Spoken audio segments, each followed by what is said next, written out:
What's going on, everybody? Welcome to Pacific Horseplayers, episode 6. I'm your host this time, Ryan Anderson. Noah Meagher is not with us today, but he's with us in spirit, and I am joined by my co-host from the Gallop Out in our Get Bucked and Big Hoof Energy episodes. That is Jackson Muniz. Jackson, how's it going?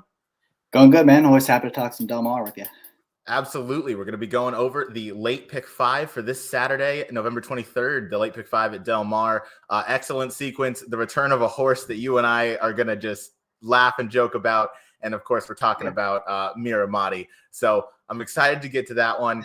Before we dive into the card, I got to do some administrative tasks that are on me this time.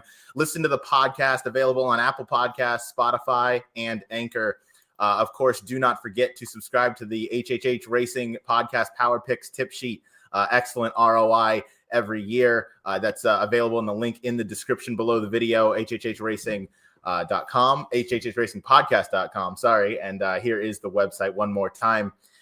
Also, important announcement for everybody that follows us on X or Twitter. The new Twitter handle is at HHH Racing Pod.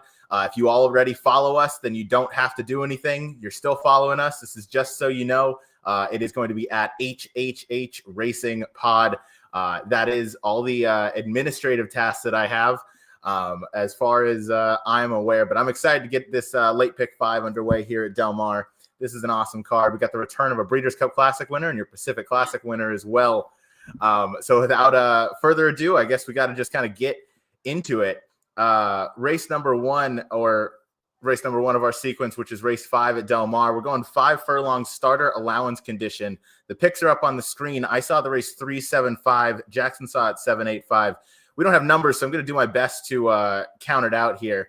And that's going to land us on the number 7 Rexford, a little red feather runner, as your top pick. Jackson, go ahead and take it away. Yeah, he's been really improved since coming back as a 4-year-old. He's done nothing wrong in his 3 starts. I think I have to mention this real quick. We just got to get out of the way because I think the last time I came on the show, Meagher was running that day too. Noah was here. So, he's probably going to win on Saturday, and then he'll be a Grade 2 winner. He'll show up in the Malibu on opening day at Santa Anita, and he'll probably win that too somehow because we've been trashing him for the last 5 months. So go Meagher. It's great. Real quick, I want to throw out some comments. Katie, avid listener, love to have you here. So wait a minute, is this Get Bucked? No, it is not, but we're doing our best impression here. And then, of course, the boss, HHH Racing, Meagher, going from maiden to Grade 2 versus older. Why not an N1X? And then he's back with the jokes. We bought the rights to Get Bucked. Didn't cost much. It's fun to be here. It's fun to be on the channel. We're easily sold. So sorry, quick distraction, but Jackson, go ahead and take it away with Rexford here. Yeah, I mean, this is the turf sprinter specialist. This is what he does. This is what he's best at. And he's come back as a 4-year-old, and he's been much improved. I mean, pre-back, he won at Santa Anita going 6 furlongs, beat Pioneer Prince, who I believe came back to win at the Summer Meet at Del Mar. 2-back, he was in a tough claiming race. Tiger Hunt was razor sharp all summer. I think he won 2 or 3 races, and no shame in finishing behind that rival. And then last time, it was a good effort. I mean, the pace completely fell apart. Kid Azteca, who I believe is your top pick, they were kind of right together the whole way. They sat the pocket trip right behind the speed. Kid Azteca saved all the ground. He saved every inch of ground on the turn. Rexford kind of had to go wide in that spot, and I thought he had a tougher trip and did well to get second in that spot. So that's why I try to lean here on Rexford number 7. I just thought he had a bit of a tougher going last time instead of Kid Azteca, who is probably going to get bet more, I would imagine. So Rexford's my top pick in here. Absolutely. I don't disagree too much because I, again, picked him second. Picking on top was Kid Azteca for me. Third off the layoff last time out in the allowance non-3 winners of a lifetime condition. Shout out to Shane O'Neill for getting those conditions added to these starter allowances. That's huge. But ran a decent race at Santa Anita going the 6 furlongs. Seemed like it was maybe a touch too long for him. Kind of got the lead around the 5 furlong pole and then just couldn't quite finish it off. You notice a lot of second, thirds, and fourths in his recent finishes as this runner is only 2 for 22, but gets blinkers on in this spot. I'm hoping that keeps him focused. JJ sticks aboard, and that is a big vote of confidence because obviously he gets first call out on the West Coast. So I'm hoping that's enough to kind of carry him into the winner's circle because I think off of numbers, ability, and talent, this is the runner you're going to want. But I like the second move onto turf here off the quick little kind of rest from earlier this year. at Del Mar at the sharp 5 furlongs. Good post position from the number 3. So I'm picking Kid Azteca on top. Jackson, you have the number 7 Rexford. We'll go to your second choice now, just to the outside of Rexford, and that is that is Lonesome Stew going dirt to turf. Go ahead and take it away. Yeah, he's a tricky one because he's got some really good efforts in here, and then he's also got a couple just complete clunkers. I mean, he lost at 10 cents on the dollar, and he didn't even hit second that race at Los Al, and something went wrong, obviously, because he wasn't seen again for 8-10 months, and then he came back on opening day at Del Mar, and he blew the doors off that field. He won by 3, got a 95 buyer. Bart Holdy, who was second, I think had run a 99 the race before that, so that's a pretty legit figure, it sure seems like. The question is, can he handle the turf? And he's bred to. He's supposed to handle it, but the one turf effort was pretty bad. I know he had a tough trip that day, but he didn't do any running at all. It was a long time ago, so maybe you can forgive it. They're going to give him a chance here. He should be the best speed. It's just a matter of the surface, in my opinion. Absolutely. Last horse we're going to talk about is the number 5, middle of the field. That's Without Borders, another runner by Peter Miller. This time, Diego Herrera on board. Kind of keeps swapping back dirt to turf to turf to dirt. And no matter what, but this is a forwardly placed runner. He hasn't missed the trifecta in his 4 starts. He's at this non-3 winners of a lifetime, starter condition, 5 furlongs, where he got his first win, that he crossed the line first. As you see in his first start, he was put up via disqualification. I like this runner getting back to the 5 furlongs. I like these Peter Millers. He's had a good handful of Peter Miller exactas at the summer at Del Mar. And I mean, it's always kind of a guessing game with him of which one is going to, outperform the other. And I thought in a race like this, it's tough to split these two. Herrera obviously sticks aboard his rider for his first 4 starts. So I'm just going to vote of confidence, just going to go ahead and take this one. Both runners have a similar style. I'm just going to hope one of them finds the winner's circle with a little bit of Rexford's sprinkled in as well. Yeah, he should get the similar trip to Rexford and Kid Azteca, probably right behind the speed, I would imagine. I thought it was a little weird. He won at Del Mar going the 5 furlongs, and they entered him back going a mile in turf. He didn't get into that race, so he didn't run again at the meet, but then they still brought him back at a mile again at Los Al. So I thought it was a little strange. He ran so well at the sprint that they would try to go him around the ground, but we'll see. He's getting back to, I think, what he's best at in turf sprinting. Absolutely. So that is race number 5, the first leg of the late pick 5 on Saturday. I saw the race 3-7-5. Jackson, you saw the race 7-8-5. Race number 6, the picks are up on the screen. We have our second of 5 legs to go over. This one is a 5 1/2 furlong Calbred maiden claiming race for $50,000. You can see we got a 7-horse field here. And I don't know who your favorite is going to be, but I picked the race 5-7-1. Jackson, you picked the race 2-1-4. I'm going to throw the formulator up here so we can go ahead and take a look. But why don't you kind of get us started with the number 2 horse as I pull up the name here. Sorry, that is going to be Pondicherry. Pondicherry, yep. I think is going to be how you pronounce this one. I think that's how you say it, yeah. No, I agree. I feel like usually I have a pretty good grasp on what the odds are going to be, but this race I really don't know. I could see a number of horses getting some money in here, but I like the 2 horse quite a bit, Pondicherry. Nothing wrong at all with the debut. That was a race where that was on the grass. It was against Open Company, which I think is key. This is state bred maiden claiming that came against Open maiden claimers, so definitely drop in class for this spot. Didn't get out of the gate that great, which is a concern. She broke a step slow, then rushed up, set the pace, fought the deep stretch, and just got tired late. That race completely came apart. If you look at the chart, the top 4 finishers all came from the back half of the field. So I wanted to give her some extra credit for staying on in the lane. And now she's getting to the dirt. She was claimed out of that race by Doug O'Neill. I was able to watch a couple of her workouts. She sure seems like she's going to handle the dirt pretty well. She looked pretty good doing it. And she should get forward in this spot in a race where it's not a very strong race. It feels like one of those races where whoever gets the lead is going to be pretty tough to pass. The big concern for me is she broke slow on debut, and the workout out of the gate I saw, she also broke half a step slow. So has some gait issues. I do think it's telling that Frazu ends up here rather than the Glatt horse, who he also rides for his call for. So I have to think the horse is pretty live in this spot. Absolutely, without a doubt. That's great analysis on Pondicherry, owned by Kirby or O'Neill. I'm going with the number 5, which is going to be Maya Kama, who I guess based off that last race, maybe your morning line favorite. Obviously, JJ and Jeff Mullins team up here. Always a threat out on the West Coast. I thought that last out effort was pretty strong. It worries me that this runner had a debut effort over the Del Mar dirt course and just didn't seem to run too well.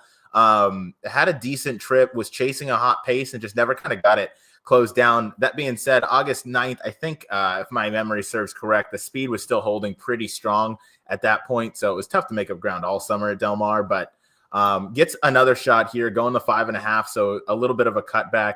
Horse showed more speed under JJ last time out, going 6 furlongs at the same level. Mullen's off to a bit of a cold start, but I mean, this barn can start firing at any time. So that's no concern of mine. So that's what led me to pick the number 5 Mayakama on top. Jackson, we'll go to you at the rail, just inside of your number 1 pick, Pondicherry. We're going to go to Uptown Preacher, a horse that you found in second. Yeah, coming out of the same race as Mayakama, when she took some money that day on debut for Carla Gaines, who typically gives her horses a start, but usually much better second time out. She didn't get out of the gate that well that day. Kind of took up twice on the backstretch.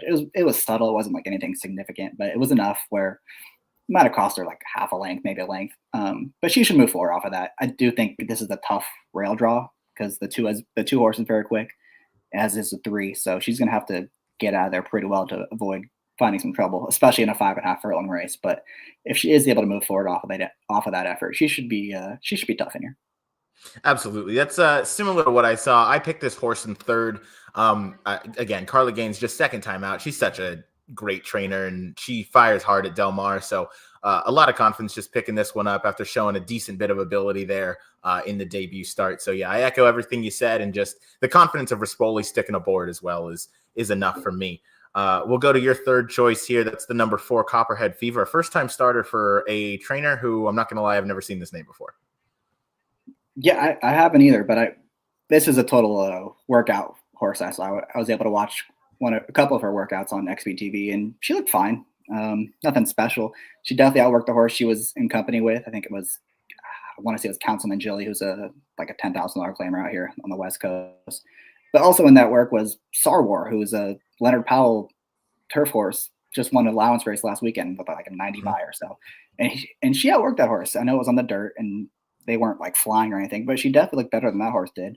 So I don't know, maybe. I think she's going to be a big price in here, but she's a 4-year-old who obviously has had her issues. I'd have to imagine she's going to be fully cranked up for this race. Is she good enough?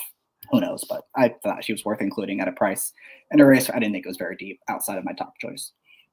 I like it. Yeah, it's I don't know who the morning line favorite is going to be. Again, my guess, I guess, is going to be Mayakama, but who knows? Could go any number of ways in here. I saw the race 5-7-1. You saw the race 2-1-4. That's race number 6, a 5.5 maiden claiming race for the on the dirt for Calbreds. As we move on to race number 7 here, I'll throw up the conditions and the numbers. We got an allowance optional claiming again for state breds here. This time we're going 5 furlongs on the lawn. Meant to keep that one up, but going 5 furlongs on the lawn. We got a deep field here. I'll throw up the formulator here in just a minute. And our picks. I saw the race 5-4-2. Jackson, you saw the race 2-5-4. We got the trifecta together with all the same picks. We'll start with we hang out too much. We really do. If you didn't miss us enough, we're on again tomorrow night on Get Bucked. So your top pick is the number 2. That's Uncle John. Why don't you take us through this, as I saw this horse in third? Yeah, I had a tough time with this race. I thought it was very wide open. So I'm shocked we have the same 3 horses in here, because I really thought you could go a number of ways. And is there 10 horses or 12? I can't remember. There's an also eligible in this field. There is an also eligible. There are 4 also eligibles, and it is a 10 horses drew in. Okay, if the 11 Piper's Causeway draws in this race, that it's going to completely change this race. He is the fastest horse in there. A lot of speed on that outside. So take note of that. If he does draw in, it's going to change a lot. We'll go down to him real quick. Yeah, and if I remember correctly, you picked that horse in the summer, and did he win, or was he like second? He was second. It was right here, September 1st. I remember the runner, but yeah. That was a super good effort. He did that here. I don't know if he's going to be good enough to win this spot, but that's just a horse that'll definitely change up the pace of this race for sure. And there's some horses who could be helped if he stays out of it. So just keep an eye on that. But yeah, Uncle John last time, I thought he ran pretty well. This is definitely a step up in class from that last race, but there was like 5 of them lined up across the track. He was wide the whole turn. Still had enough left in the tank to get the job done. Again, it's a step up, but he's drawn well inside. He has tactical speed. He just feels like a horse that's going to sit that pocket trip that we see win so often at Del Mar. And, his turf sprints are fine. He won last time. That race back in May was actually a pretty strong field for a state bred race. And he split the field that day. Again, it was a strong field. I thought this is what he wants to do. This is what he's good at. And I just think he'll get a good trip at what should be a decent price, I would imagine. I think he'll be like 6 or 8 to 1. Yeah, I was thinking somewhere in the neighborhood of 5. Again, yeah, you mentioned it at the top of your analysis. Difficult race, and we ended up on the same 3 horses. I'll go to my top pick, and that is the number 5, Double Jab, trained by Andy Mathis. Cuts back from a down-the-hill effort at the Santa Anita Fall Meet. Sticks at the same level, same condition. This runner has 3 in the exacta finishes, all at the 5 furlongs, all over the Del Mar Turf Course at this circuit. So I just think he clearly likes the run here. This is a huge horse for course angle, as you and I both know, and I'm sure Noah would agree with us as well. Yeah. But yeah, just getting back to the 5 furlong distance that he likes. He was disqualified after that last effort, and he did cross the line in front. Given that was going down the hill, and that's its own kind of horse for course angle, if you want to go that way. But difficult race for sure. But I like Double Jab on top here. Andy Mathis is a sharp trainer, especially with the Cowbreds. You can see overall this year, he's hitting at 22% with 42 winners.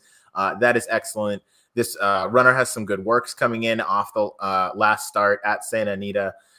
You can see he sat kind of behind the pace on his last couple, not including the down the hill effort, but those were pretty fast paces. And I think he's going to get a pretty reasonable trip here. We've seen the 2 wide trip at at Del Mar be kind of successful so far this meet, going the 5 furlongs, which tends to be unusual. Normally, you mentioned it, that pocket trip that Uncle John projects to sit is typically the winning one. I just thought Double Jab, maybe if he doesn't go straight to the lead, he kind of sits right off of it. He's one that can kind of get the jump on the closers. But I thought Double Jab, I liked him enough to take him on top here. A horse that you and I both have. I have second and you have third, so I'll let you take this one. That is Geezer for Hector Palma. Yeah, this is just a horse I've been a fan of for a while. He got really good as a 2-year-old and won like 3 or 4 straight races. So I've kind of been a fan ever since. He always shows up with an honest effort. Not quite sure if he's good enough. His turf efforts up to this point have not been, but he's been off for 8 or 9 months now. He's a 4-year-old, so he's still got some upside. He's one that should be coming from off the pace, I would imagine. And I have to think he'll be fully cranked up for this effort. It's not like he has to improve like 20 points or anything. It's only a slight improvement is needed. But again, a horse that's drawn inside. Hector Barrios bothers to ride. I don't think he rides for Palma very often, so I think that's a bit telling right there. And he should be running late. So, and he'll be a good price. Yeah, in fact, he's only ridden 7 times in total in the past year, but they do have 2 wins, it looks like, 2 or 3 wins with a $6.50 ROI during that time. So he rides some live mounts. Geezer hopefully is not going to show his age in this run, but I picked the race 5-4-2. Jackson, you picked the race 2-5-4. You've had to deal with all my jokes just all day today as we just got finished over on Big Hoof Energy, and I was making plenty of them there. We're gonna move on here to race number 8, race of the day. I'm very excited to talk about this one, as I'm sure you are too. We're going a mile and an eighth. We got the grade 3. Excuse me, sorry. We got the grade 3 native diver going on here. I saw the race 6-1-2. Jackson, you saw the race 1-3-2. And of course, we have the return of the ever dangerous to find the winner's circle. That is Miramati. As I throw the formulator up here so we can see and check it out. Jackson, obviously, you got to lead us off here because we have an absolute monster in the midst. What do you like about Miramati in this spot? Well, first of all, I've made so much money betting against him that I think it's time to return the favor, and I'm gonna back him today. I was actually hanging out with Noah and his dad when we watched him run last time at Santa Anita, and I think I said that day, it was super impressive. He went by 10. I knew the number would be big. I'm like, he'll probably show up in a race like, I don't know, the native diver and probably win that somehow, just because. And look at that. He shows up exactly the native diver. Yeah, thank you, Howard. Exactly. I don't trust the two horse at all.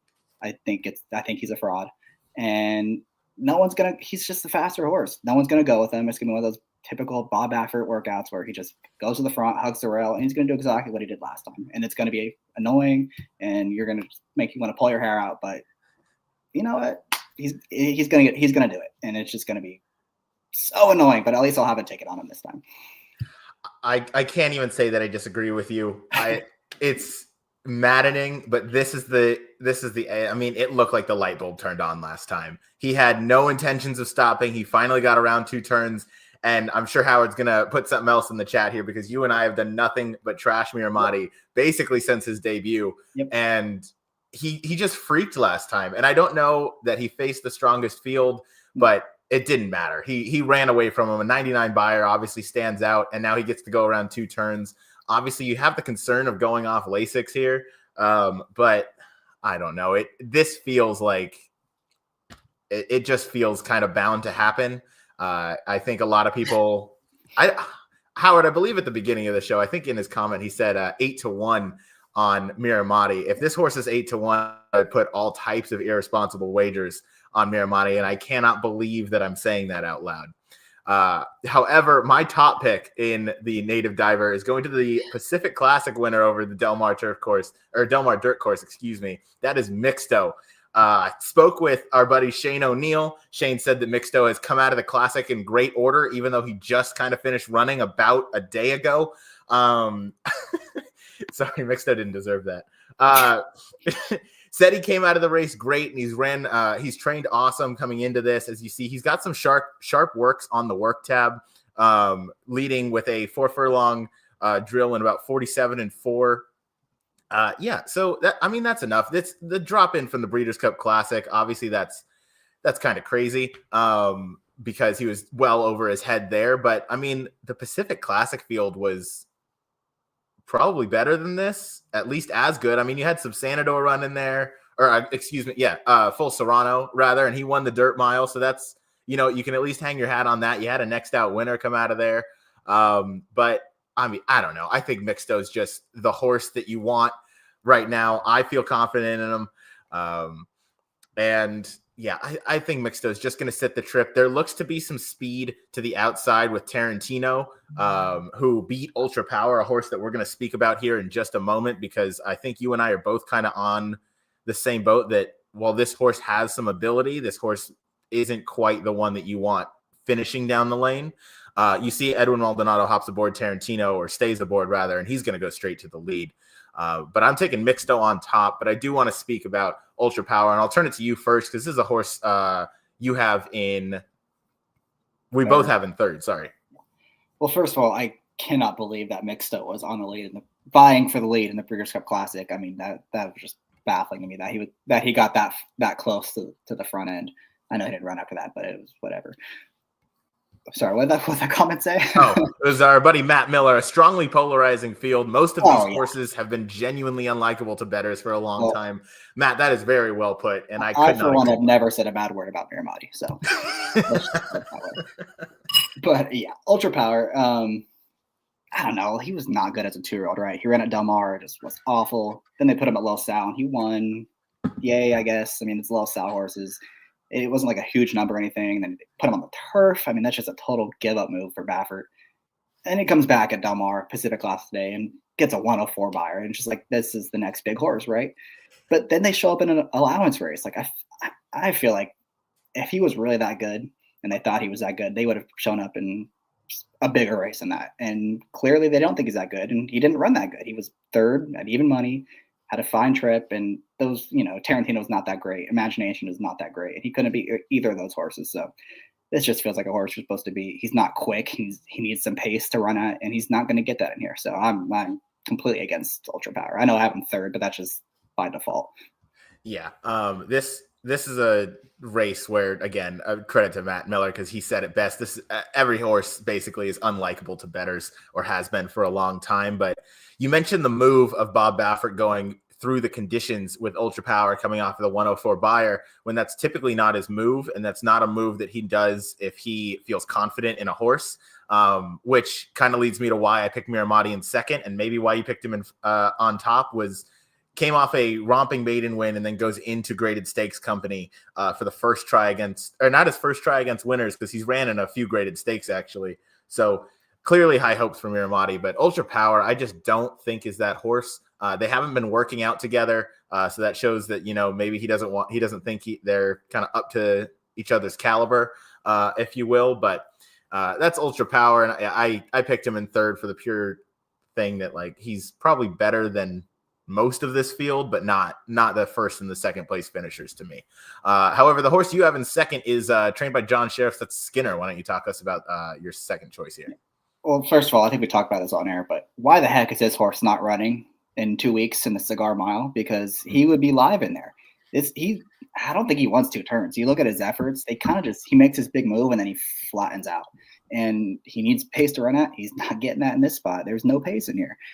Not really anyways. So I don't know. Yeah, exact. Divorce Papers. Mm-hmm. I just think he's going to be too far back behind a Baffert that's going to have a pretty soft pace. And he's good. He's super talented. I don't think he can beat Miramati unless the 5 and 6 just go bonkers on the front end with them, which I don't see happening. Yeah, it's going to be tough. I think Tarantino does send pretty hard because I think Tarantino's best way to go is to the lead, and Miramati, obviously being down on the rail, is going to kind of force the hand of, I believe, Juan Hernandez. So I believe that he's going to – oh, no, Martin Garcia is on Miramati. Excuse me. So, I mean – We've seen the damage that jockey Martin Garcia. Yes, it is on a Bob Baffert horse. Never thought I'd say that in 2024, but here we are. So yeah, Martin Garcia is probably going to send to the lead on Miramati because that's kind of his only way to go. And Tarantino has the ability to press, which leaves kind of Ultra Power in that second flight along with Mixto. But then Skinner's going to be trying to pick up the pieces to the best of his abilities. I don't know that there's guaranteed pace in here. However, there is a chance that they go pretty fast early. Because they got to let Miramati fly, in my opinion. We got to just see if he's good enough. But yeah, I Divorce Papers for me were already filed on Skinner quite some time ago. But respect to you for still sticking with him and hoping he can get the job done. Got to ask, why no Mixto for you? Ultra Power better than Mixto? The Pacific Classic was a joke. I don't know how he won that race. And I don't know how Full Serrano came back to win. I could see how Full Serrano improved after that to come back to win the Breeders' Cup, but yeah, I don't know. I don't need him. No thanks. Not for me. I get it. One more time for our audio listeners, available on Apple Podcasts, Spotify, and Anchor. Race number 8 is picked with me, 612, and Jackson 132. We're going to move on to the nightcap here, and it is a tough race. We are going a mile. It's maiden special weight, and it is. I mean, this is impossible. This was hard to give just 3 options because it is a deep and contentious field. You can see we have 11 in the body of the field. We have 3 also eligibles. And I will let you talk about the number 13 there, Jackson, because I know you like him. Let me throw our picks up on the board here. I saw the race 1, 2, 6, and Jackson saw the race 6, 13, and 2. Again, we're going a mile on the turf course to wrap it up here. Maiden special weight. And I was surprised, Jackson, by your picks because normally you're a guy that's gonna flock to Jonathan Thomas like I don't know, fish to water, to use a definitely overused expression. But you're gonna go with the number 6 on top, a horse that I also have some interest in, and that is English Icon for the red hot Mark Glatt. Yeah, anything Graham Ocean or Jonathan Thomas coming to the West Coast, I pretty much just take them automatically. Not the case here. I'll get into why later. But first of all, I can't believe we have the same. If you take out the 13, we have the same 3 horses, and I spent more time in this race than I did the other 4 combined. I mean, I was deep diving, and just there were so many reasons to like each horse and so many reasons not to like each horse. So I wound up here. The 2 efforts are just from English Icon are so different because the debut, that was the best turf maiden field of the summer meet, and he ran fine. I mean, that was his first start. It was around 2 turns. He was wide on the final turn. They were kind of bumper cars in the stretch. It's just an effort you can definitely build off of. I thought he ran really good that day. You know, Spycatcher came back to win. Middleburg came back to win. Joyriders, I can't remember what he did, but he's a good, solid horse, and it was a great effort. One you could definitely build on. And I just thought it was kind of weird they show up after that in the sprint. He was right up on a pace. It was super hot pace. It completely fell apart, and he didn't. I mean, I know he was a part of it kind of, but he just didn't run. Like, I mean, you see the 20-point drop. Yeah.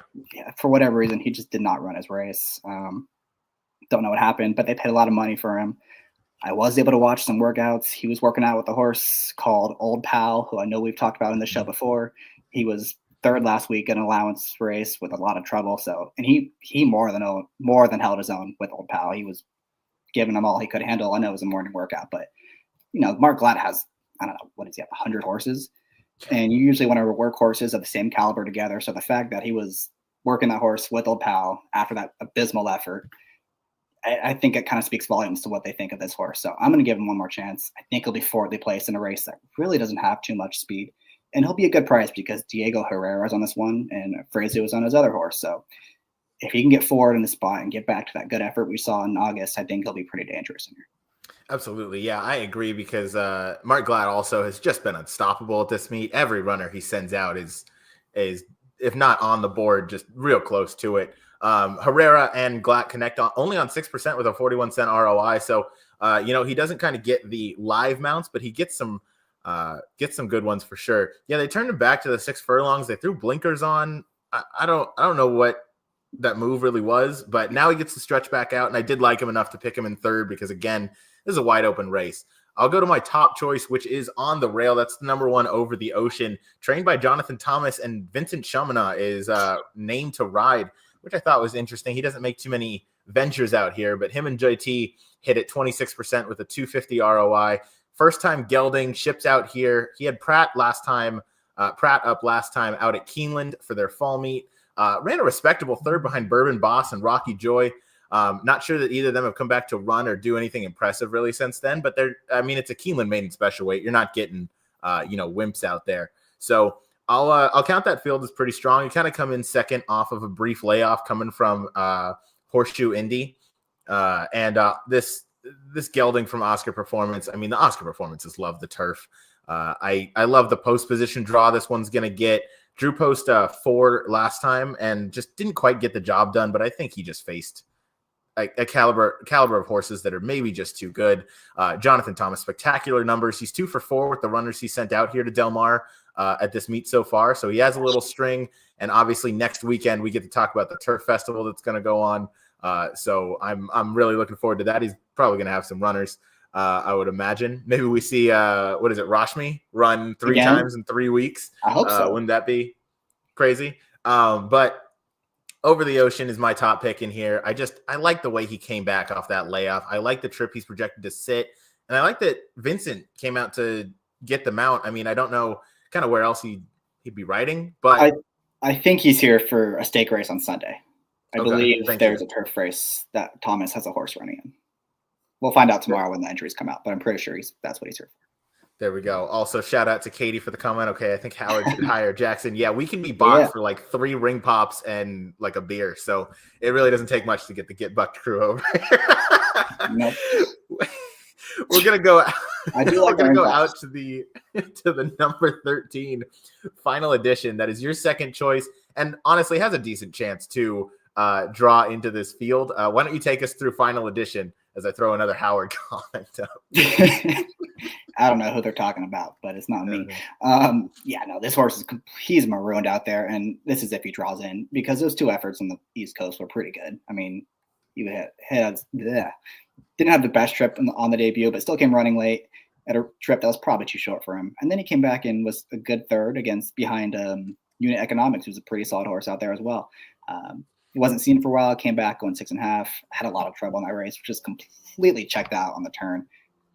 Passed a few horses, but it was just inconclusive effort. Now he's going to be stuck on the outside, but his 2 best races are better than this field has done. And you're going to get oh my God, I can't talk all of a sudden.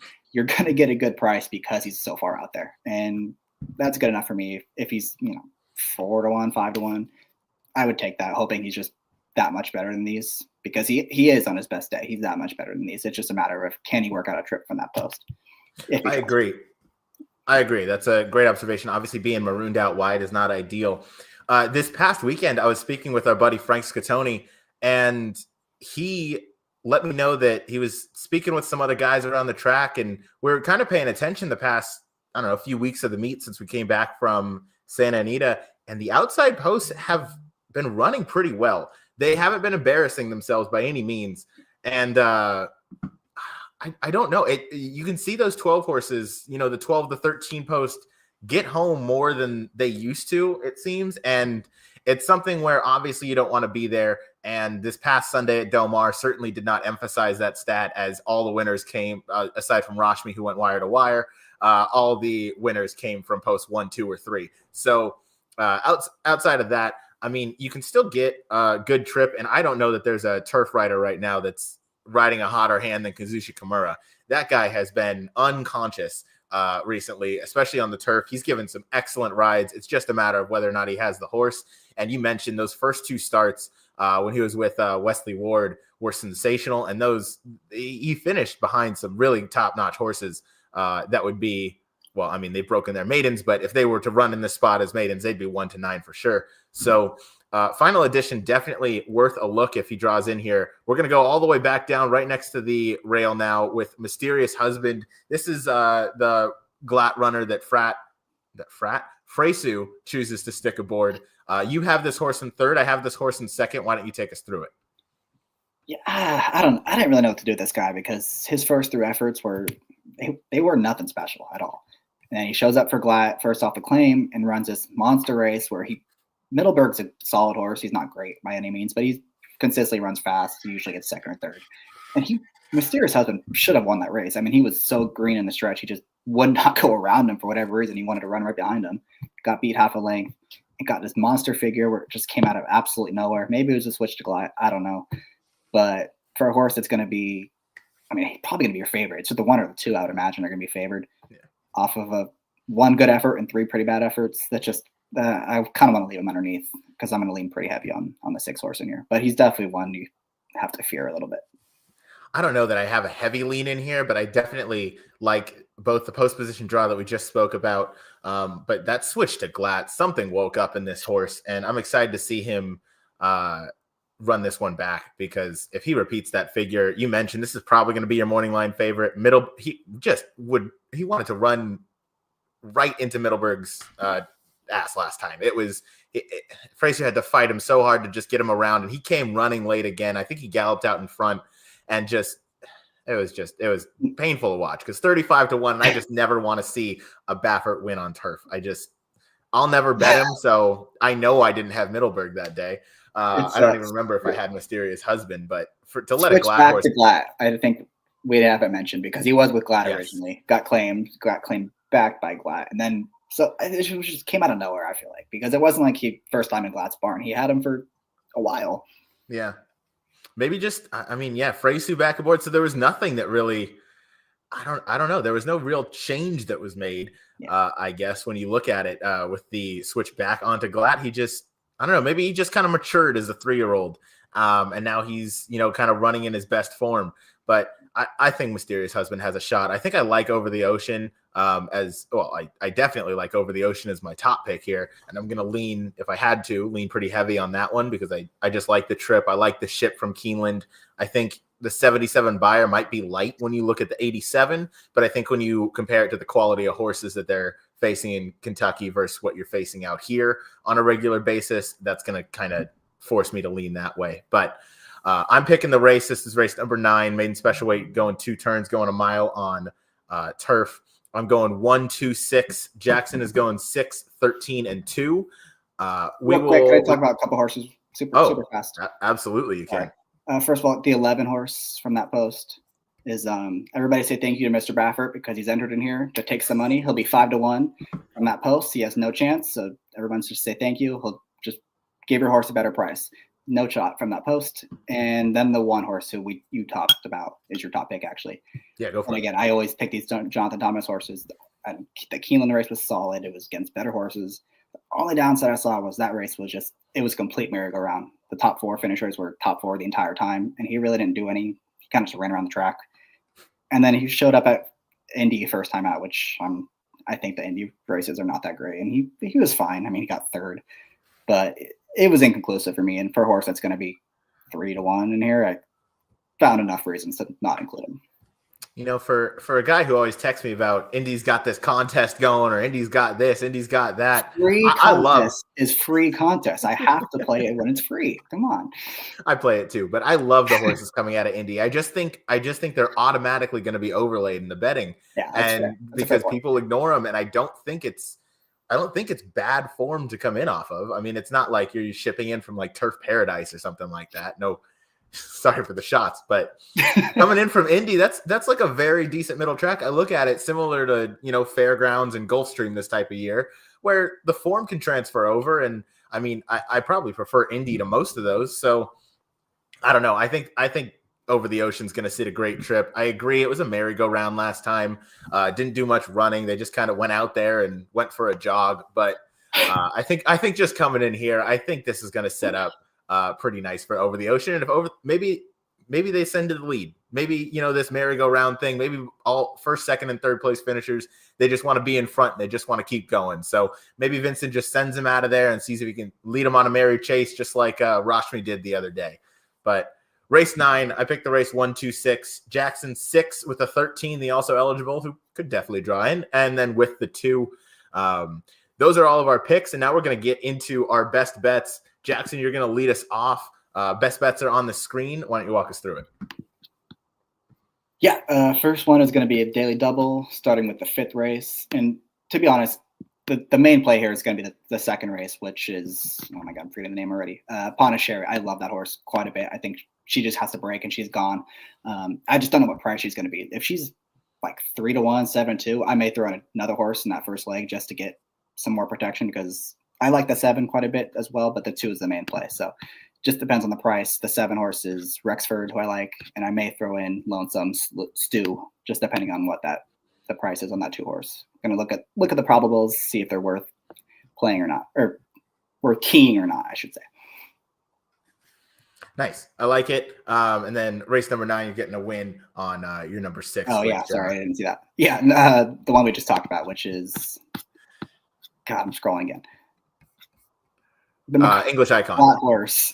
English Icon, yes. I just the mix signals, and out of the first 2 races, thought the debut was good. Second race was terrible, but the works, that they're pretty solid against some good older horses and company. So if he can just get back to that first effort, he'll be tough in that spot. Yeah, no doubt. Those are Jackson's best bets coming in race number 5, a daily double, going from the number 7 in race 5 to the number 2 Pondicherry in race 6. And then race 9, a win bet on number 6 English Icon, the Glatt trainee, ridden by Diego Herrera. My best bets of the day are going to start in race 8 and go into race 9. I'm going to kind of double down on this opinion. Hopefully Matt Miller is somewhere smiling right now. But I am going to bet Miramati and Mixto in a daily double into Over the Ocean, who I'm hoping is going to be a decent price on the morning line. I'd be happy with 5-1. I don't know that I'll get that, but I'm going to kind of count on, Mysterious Husband, the 2, and the Baffert horse, way marooned on the outside, to kind of take some money for me. And then I'm going to play that all into Over the Ocean. In the last... Ryan sent me a text about 10 days ago, and I knew he'd be so proud of him. He was like, something like, I think I'm going to stop playing all these pick 5s and pick 6s and just focus on daily doubles. And I was just like, you know what? If Matt was here, he'd be so happy right now, because. And I will say, I think I've only played like 5 pick 5s since the Breeders' Cup, and that's normally the amount that I'll play in like a day or a week, or like 2 days. So that is we're just making, this is the Matt Miller happy hour right now. We're just making this guy happy. So race number 9, obviously I'm going to double down on that opinion. I love Over the Ocean. I think Chaminade works out a great trip. Jonathan Thomas ships in to win. He has 2 winners from 4 mounts, but those 2 winners were the same horse. That's Rashmi. I'm really curious if he enters in next week. Matriarch. I'd love to see it. I would love that. I mean, he's won both easily, but we'll get to that next week. But again, one more time for my best bets, a daily double starting in race 8 with Miramati and Mixto going into Over the Ocean. And then race number 9, a win bet on Over the Ocean, as that is my probably my top pick of the day. But this has been Pacific Horseplayers, believe it or not. Even with Jackson and myself, this is Pacific Horseplayers. This has been episode 6. We went over the late pick 5 at Del Mar for this Saturday, November 23rd. hope you catch us out at Del Mar, or at least follow Scatoni Sure Shot on X, as I'll be on there doing his seminar on Saturday. So we'll be breaking down the entire card. So I should have a full grasp of this late pick 5 by then, as I'll have to go through it about 2 times. Early pick 5 obviously is always a fun play. Not a fun play for me because I only play daily doubles now, but fun play for anybody that wants to get involved. Thank you everybody for tuning in. I've been your host for the week, Ryan, and this is my co-host Jackson. You can catch us tomorrow night at the Gallop Out for Get Bucked, as we're going to go over the late pick 5 at Gulfstream Park, believe it or not, because this guy has sworn off Kentucky. So I'm kind of okay with that. I haven't bet Gulfstream in a while, so I'm ready to bet Gulfstream. But they robbed us blind. So yeah, we're returning to Gulfstream of all places. I love it. So next week, we're going to have a special guest on. Spoiler alert, I don't think it's going to be Jackson, but you are going to want to tune in. That's a little bit of a tease. Please take care. We'll see you next week. Peace.